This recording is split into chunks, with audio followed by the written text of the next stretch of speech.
Don't go throw money at a marketing strategy. We end up being in our own heads and we don't listen well enough. People think they're not good at it.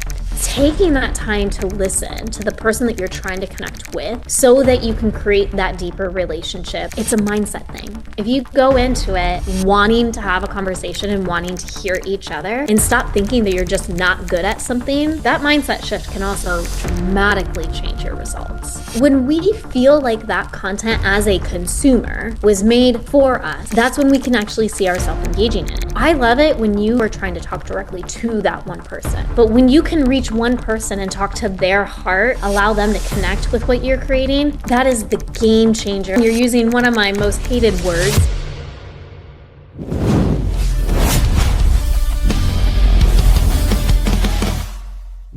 All right, guys, welcome again to Marketing Hot Takes, the show where we skip the fluff and jump straight into what's actually working right now in marketing and business growth. My guest today is Amy Hager, an organic marketing mentor helping service-based entrepreneurs who are gifted at their craft, but need a little bit more clarity around business operations, sales, and marketing. Amy helps them simplify what they do, focus on what actually works, and build joyful, sustainable businesses through the joyful business revolution. Amy, it's great to have you here. Thanks for having me today. All right, Amy, so what's your hot take? So I would say if your marketing isn't working organically, word of mouth, when you're talking to people, when you meet that random stranger on the street, don't go throw money at a marketing strategy with buying ads or large campaigns or whatever that will be. Your messaging must land organically first before you go investing more. Hey guys, I wanted to pause real quick and take a moment to thank our sponsor, All Booked Up. For your marketing agencies out there, most of you are losing clients between 6 and 12 months into the relationship, and it's rarely because of a lack of leads. Many times it's because your clients don't have an effective system in place to call those leads quickly and book those appointments onto their schedule. And that's where All Booked Up comes in. All Booked Up is a white label appointment setting service agencies can add to their offer. ABU takes the leads that your agency generates for your clients and turns them into real, qualified and confirmed appointments and books them directly onto their calendar. If you want to increase client satisfaction, lower churn, and boost your revenue, visit abufораgencies.com. Back to the conversation. Okay, so your message must land organically first. Yes. How can someone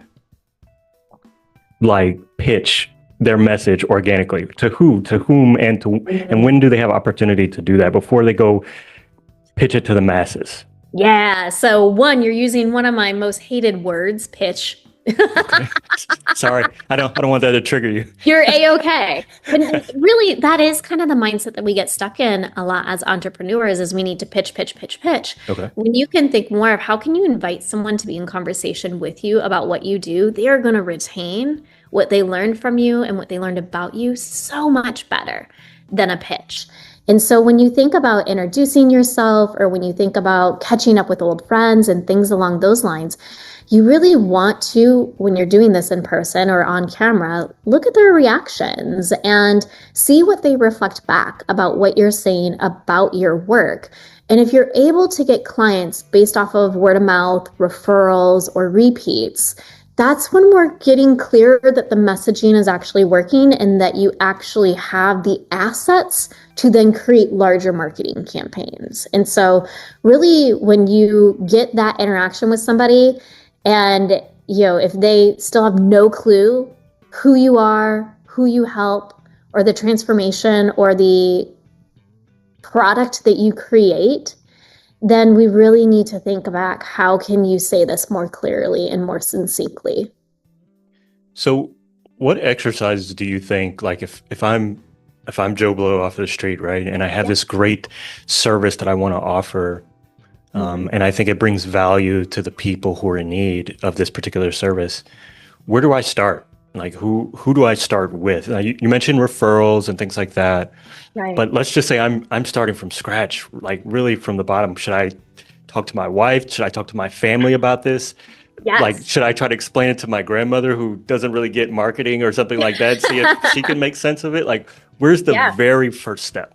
That is the first step. Your family and friends is always your first step. And I think when they can have a better grasp of what you do, then one, they can talk about you, and two, they can also make the connection. And so, what I really like to focus on is one, how can I connect what I'm saying to something they really value or believe? And because you know these people, it's a little bit easier for you to make that connection quickly. And so when you're talking about your work and the things that you do in this world, utilizing storytelling, utilizing something that they love that can really connect to your work. So, for example, let's think of you really love working with those marketing agencies. And if I want to come in and be the messaging component of a lot of these campaigns, I would really want to talk to you about what is the success of some of these agencies that you've worked with? What is some of the success that you've had? What are some of the gaps that you're seeing? And by me actually asking you questions about the thing that you see or the thing that you value, we're creating a deeper connection so that you can start learning more about what I do. But if I just came at you and said, hey, I can help with messaging with all of the clients at the agency, where do we get started? It's a little abrupt, it's a little assumption, and you didn't participate in the conversation at all. So it really does need to think through conversations versus pitches. And really, how do you connect deeply? So conversations and connection are really, really key. Why do you think so many people struggle with that, like in 2025? And I'll give you a really brief example. When I was younger, I remember very distinctly, I worked with an older gentleman. He was a plumber, and I was learning as an apprentice. And I just remember him saying, like, being frustrated that he felt like he couldn't connect with people from my generation. And now, in my mid to late 30s, I feel the same way with the younger generation. Like, I feel I can't, we're not speaking the same language almost. It's so hard to connect with them. Right. Why do people have this issue? Is it a generational gap? Like, what is the problem with messaging and conversation that makes it so difficult for people to get right? I think it's because we end up being in our own heads and we don't listen well enough. And so if we're talking about something and the person that you're talking to really doesn't understand, then when you ask them to, what are you grasping about what I'm saying? Or what do you think about this? Or have you experienced something like that? And allow them to tell you stories. When you can pick up on the words that they're using and mirror them and really bring your messaging to them to meet them where they're at, that is the key right there. And I think a lot of people get stuck in that. They think the way they think, and there's beauty in that, right? Because if we all thought the same, we all did the same things, then life would be really boring. But really taking that time to listen to the person that you're trying to connect with so that you can create that deeper relationship and that deeper meaning to the conversation that you're having. And, I think I love like the trades, and definitely started there kind of with early on in my career. And people think they're not good at it. It's a mindset thing. If you go into it listening, wanting to have a conversation and wanting to hear each other and stop thinking that you're just not good at something, that mindset shift can also dramatically change your results. So let's say somebody does this. They really hone the messaging. Mm-hmm. They get really good at having conversations and conveying what they do. They stop pitching and they start actually speaking and listening to people. What kind of effect does that have on their marketing and the messaging that they're trying to put out to the masses? Yep.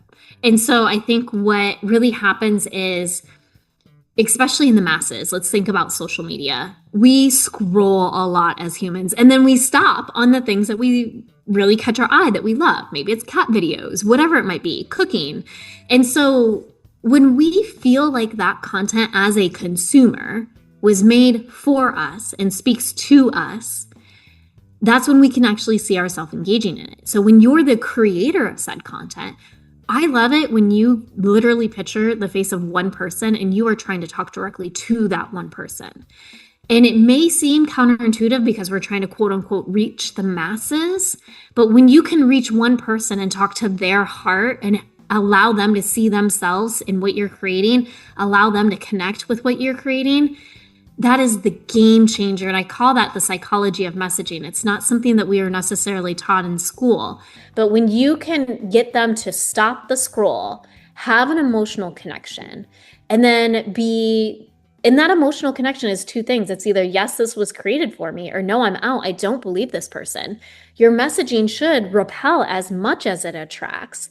And for those that attract, make sure you give them that clear next step of how to engage with you, continue to follow you, subscribe to your newsletter, comment below, whatever it is. Give me a call on my phone and give me your phone number. Like, make sure you make it crystal clear what you want them to do if you want them to do anything outside of engaging. But you really got to think about talking to the heart of one person and not necessarily trying to talk to thousands of people at once. So in order to reach a broader audience, you're saying you need to focus on conveying that to just one person. Yeah. And then like-minded people will be either attracted to it or repelled by it. So true. And when you have a conversation with somebody, if what you're talking about doesn't fulfill something that they need, a pain point that they're having, or a desire that they want, you want them to be able to picture someone in their head of someone that they know. And it may be like, oh, my brother or my coworker or my family friend. You really need to talk to them. So when you can get the people that you're talking to think of exactly one person to connect you to, you've done a great job. If you are, in general, let's just say talking about moms, and whatever it is that you're talking about moms, yada, yada, yada, and they can't think of a single mom to connect you with, I mean, let's be honest, we all know a lot of moms out there. You haven't gotten small enough in your thinking and how you're really talking about the problem that you solve, the person that you really want to work with, so that they can picture a single person to make an introduction to. Yeah. Yeah. Well, these kind of conversations are really good. And I'm sure you've helped a lot of both agencies and other service-based businesses really get down to the crux of what they need to be messaging, how they can package that in such a way that resonates with people who really have that pain point or that desire, as you mentioned. Yeah. But for anybody who's listening to this podcast, how can they get in contact with you to further this conversation? Yeah, check us out on joyfulbusinessrevolution.com. We have a podcast there. We have a blog there. We tend to do workshops about every single month. And we also have a ton of great free resources. And so I just described that psychology of messaging piece. There's a whole training on that if you want to dive in a little bit deeper. Awesome. Amy, it has been a pleasure to have you on the show today. Thanks for having me, Rodney. All right, guys. So that is the end of today's episode. And before we close, just a quick reminder, this episode is sponsored by All Booked Up. For all you agencies out there, abuforagencies.com. Take care.